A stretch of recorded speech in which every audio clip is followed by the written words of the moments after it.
Julian আলভারেজকে দলে নিতে transfer মার্কেটে চলছে কাড়াকাড়ি। ট্রান্সফার মার্কেটে আলভারেজের জন্য লড়ছে দুই জায়ান্ট দল। বিস্তারিত জানতে পুরো ভিডিওটি দেখুন এবং খেলার সব আপডেট পেতে সাবস্ক্রাইব করুন আমাদের চ্যানেলটিকে।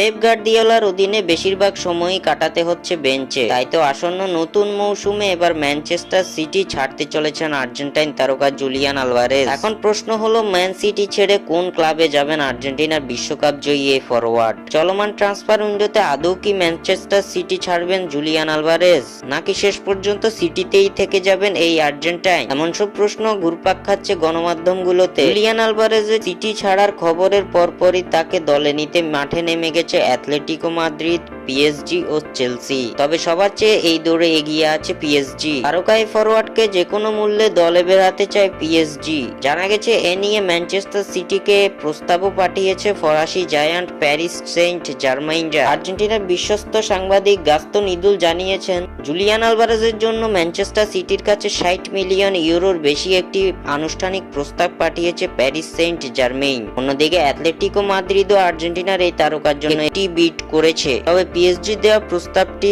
স্পোর্টিং প্রজেক্ট, জুলিয়ান আলভারেজ ও ম্যানচেস্টার সিটি উভয়ের জন্য ভালো একটি অপশন হতে চলেছে, এমনটাই জানিয়েছে গাস্তন ইদুল। এছাড়াও এর আগে দিয়ারিও স্পোর্টস জানিয়েছিল, জুলিয়ান আলভারেজ অলিম্পিকের পর যোগ দিতে চলেছেন অ্যাটলেটিকো মাদ্রিদে। অ্যাটলেটিকো মাদ্রিদের পক্ষ থেকে আলভারেজের জন্য সিটির কাছে 90 মিলিয়ন ইউরোর সাথে 20 মিলিয়ন যুক্ত করে একটি প্রস্তাব পাঠানো হয়েছে। যে কাজটা সফল করতে চলেছেন অ্যাটলেটিকো মাদ্রিদের Argentine coach Diego Simeone. Diario sports আরো দাবি করেছে, অ্যাটলেটিকো মাদ্রিদের স্পোর্টিং প্রকল্পের জন্য আলভারেজকে নাকি রাজিও করে ফেলেছেন সিমিওনে। শেষ পর্যন্ত কোন ক্লাবে যাবেন জুলিয়ান আলভারেজ এখন সেটাই দেখার বিষয়, নাকি শেষ পর্যন্ত থেকে যাবেন সিটিতে, তা সময়ই বলে দেবে।